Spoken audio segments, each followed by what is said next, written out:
Welcome to The Life of Hair. My name's James Atkinson, and in this episode we're going to do an adaptation of one of my previous haircuts, which was the halo, or the Purdy as I described it.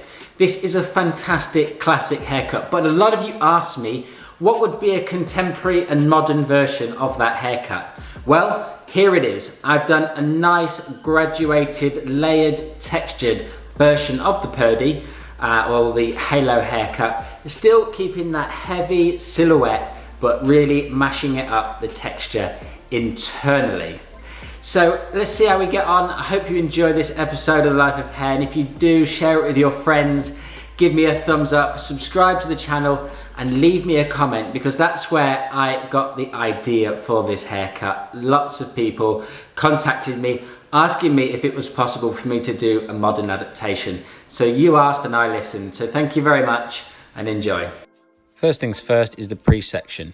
A thin shape that finishes just beneath the crown and then section off from the center of the occipital bone to the middle of the top of the ear. We're going to take a vertical section as our guide section, pull the hair straight out from the head, and we're going to cut a graduated line that is mirroring the occipital bone shape.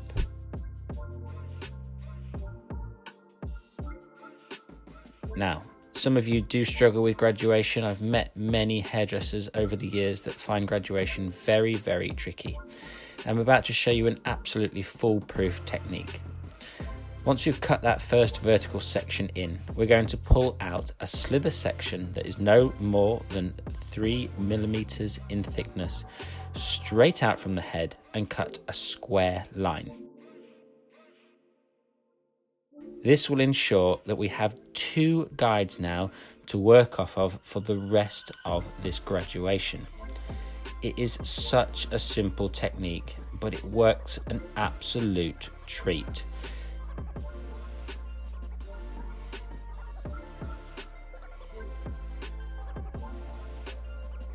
You will now see I've got a guide at the top of my section and a guide at the back of my section. Having these 2 guides is vitally important when it comes to consistently cutting the same length graduation all the way through the technique. So I simply then follow through by pulling the hair straight out from the head and cutting a square line that mirrors my guideline from the previous section. Always cross-check, and if you're cutting any more than just dust off the hair, go back in and double-check that you haven't gone too far away from your original shape. 2 guides there, very clear to see. Pull the hair square from the head, and providing you can see both of your guides, you cannot go wrong.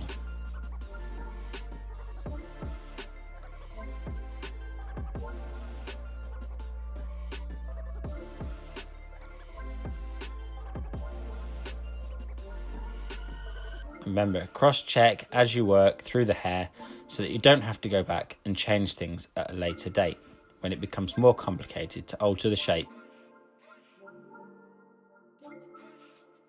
Separate the hair from the side underneath the thin section to the top back of the ear, and repeat exactly the same on the opposite side.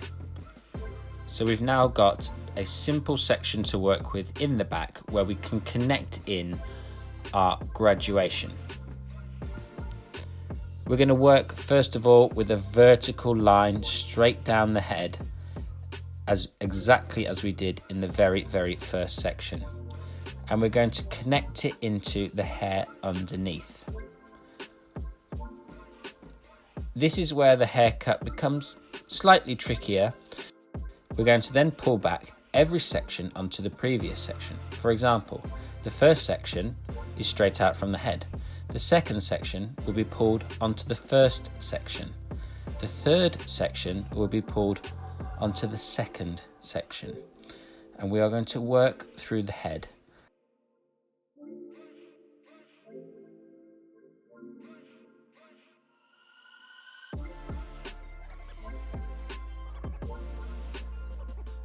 And that is what it creates, a curve that gets longer towards the edges. This will mirror our graduation beautifully and give us a flatter silhouette than graduation alone will.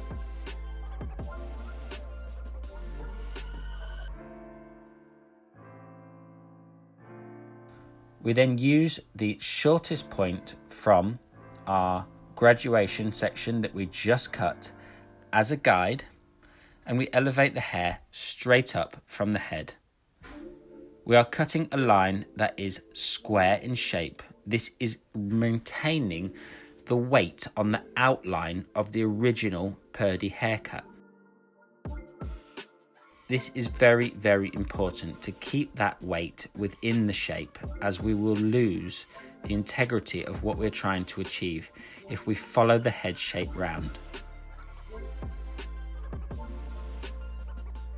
All of these sections are pulled straight up from the head and cut in a square line. As you can see, the outline of this haircut is retained perfectly.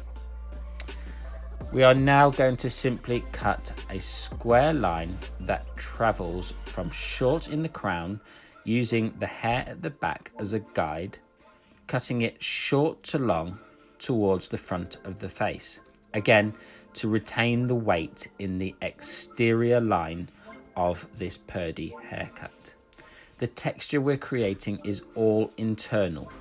We are keeping the outline of this haircut intact, so it still feels and looks like a Purdy or a halo, but has the internal texture to create a much more contemporary and modern version of this haircut.